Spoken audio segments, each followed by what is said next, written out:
Sometimes the bird is just too big to fit in your backpack. I was on the MRT just with a huge dead Chinese bald eagle in the Ziploc bag just resting on my lap. And of course that drew stares. And it's a great way to talk to the public about science, about birds, about nature. Changeable hawk, right? I became interested in birds as a child. They're colourful, they're behaviourally very interesting. Many birds are social, they fly around. I'm trained as a geneticist, so my primary job is to do DNA sequencing and DNA sequence analysis work. So while my first love remains with birds, right now I'm not currently employed to work on birds. So all this bird collecting I do is purely a sort of a side pursuit. We have eyes on the front of our face. Birds have eyes on the side of their head, which means that their frontal vision is very poor. Imagine when a bird is flying really fast and there are trees or there is a sky reflected in a window. It will take them a much longer time for them to perceive that, hey, that's not a tree, that's just a reflection. If there is an opportunity to pick up a bird and the bird is still in, preservable state, I'll do it, even though, it can be really inconvenient.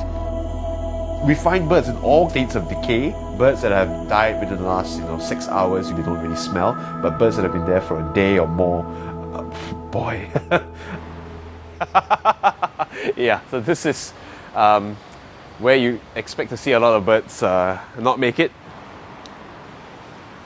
So this morning, a member of the public gave me a call, said that he found a dead bird. We arrived here and unfortunately the bird is no longer to be found. This is one of the problems of recovering birds in the downtown area.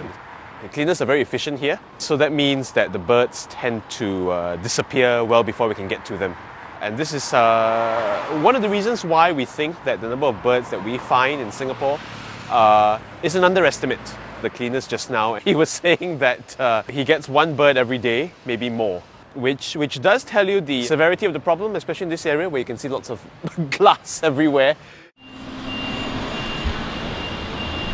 This is an industrial estate in Yishun. It's a flat factory on the second floor. People who work here called me and said they found a very beautiful bird. In this case, I don't think glass killed this bird. It seems likely from the state of the injuries and the body condition that it probably starved to death. Many migratory birds, especially migratory songbirds like this pitter over here, they migrate at night, they navigate using the stars. And because they navigate by the stars, the effect of light pollution causes these birds to get lost, to get disoriented. And so what I suspect is that it got distracted by some light and it ended up here on the second floor of a flat factory and it couldn't find its way out. We've collected about 700 birds in the last 5 years. Every single bird we pick up has its own story, has its own life history. Really what my job is to piece together these individual stories into a larger narrative.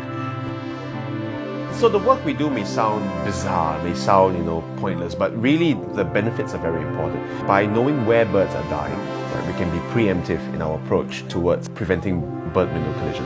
By knowing what birds are eating, we'll know which trees to plant that best benefit certain bird species. This is why I do what I do. This is why I continue to collect dead birds.